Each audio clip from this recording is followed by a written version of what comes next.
Sa gitna ng mga alegasyon ng dating kongresistang si Zaldico kay Pangulong Bongbong Marcos, inakusahan ni PBBM Siko ng pambablackmail. Ang alok, ititigil daw ni Ko ang paglalabas ng mga video kapalit ng hindi pagkansela sa pasaporte niya. Live mula sa Malacanang, nasa frontline ng balitang yan si Maricel Halili. Mase, ano ang mga sinabi ng Pangulo? Nako, Jess, sa bibig na nga mismo ni Pangulong Bongbong Marcos nanggaling na sinubukan siya na i-blackmail ng kampo ni dating Representative Zaldico. Ang sabi nga ng Pangulo, kasunod ito nung inilabas na video ni Zaldico kung saan ay iniuugnay niya ang Pangulo maging ang ilang miyembro ng pamilya nito dito sa sinasabing anomalya sa flood control project. Kwento ng Pangulo sa video message na inilabas niya, nilapitan sila ng abogado ni Ko para mam-blackmail. Ititigil daw ni Ko ang paglalabas ng mga video na nagdadawit kay Marcos sa flood control scandal. Ang kapalit, hindi dapat kanselahin ang pasaporte niya. Sabi ng Pangulo, hindi ito pwedeng mangyari. Narito ang pahayag ni Pangulong Marcos. I do not negotiate with criminals. Kahit maglabas ka na ng video ng lahat ng kasinungalingan mo na pag-destabilize sa gobyerno, gusto kong malaman mo, Zaldi, makakansela pa rin ang passport mo. Hindi ka na makakatakas sa hustisya.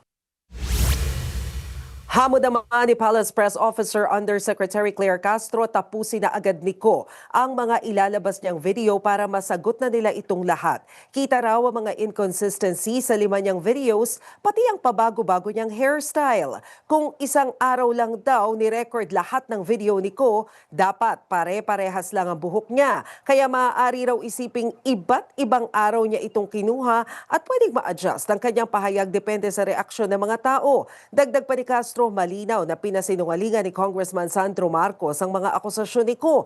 Matatanda ang idinawit din ng dating kongresista ang presidential son na kumikbak din umano sa mga budget insertions. Naritong bahagi ng pahayag ni Undersecretary Claire Castro.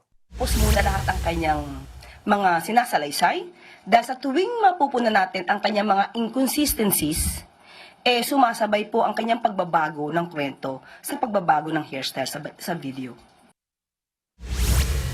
Kasabay nito, iniulat din ng Pangulo na nakakuha na ng 2 freeze orders ngayong araw ang Anti-Money Laundering Council. Aabot sa 12 bilyong piso ang kabuang halaga ng frozen assets. Kasama na rito yung mga air assets ni Zaldico na nagkakahalaga naman ng 4 na bilyong piso. Pero bago ko ibigay yung iba pang update ni Pangulong Marcos, Jess, kanina lamang ay nag-text na sa atin ang abogado ni Zaldico na si Attorney Roy Rondain at sabi nga niya hindi totoo itong mga akusasyon na nakipag-usap siya sa kampo ng Pangulo para makipagnegosasyon. Ang sabi ni Attorney Rondain, hindi siya nakikipag-usap sa kahit na sinong taga-gobyerno para inegosasyon na huwag nang ituloy ang pagkansela ng pasaporte ni Zaldico. Sabi pa niya, wala raw siyang kontrol tungkol dito sa paglalabas ng video ni Zaldico. Pero tungkol naman dun sa update ng Pangulo sa kanyang video message, sinabi ni PBBM na magsusumite ng mga ebidensya at rekomendasyon ng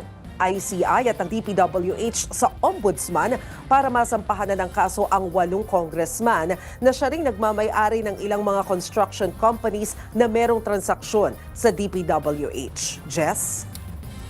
Yan ang Express Report ni Maricel Halili mula sa Malacanang. Mga kapatid, Ruth Cabalco, para sa mabilis na pasada ng mga balitang dapat niyong malaman, mag-follow at mag-subscribe sa social media pages ng News 5.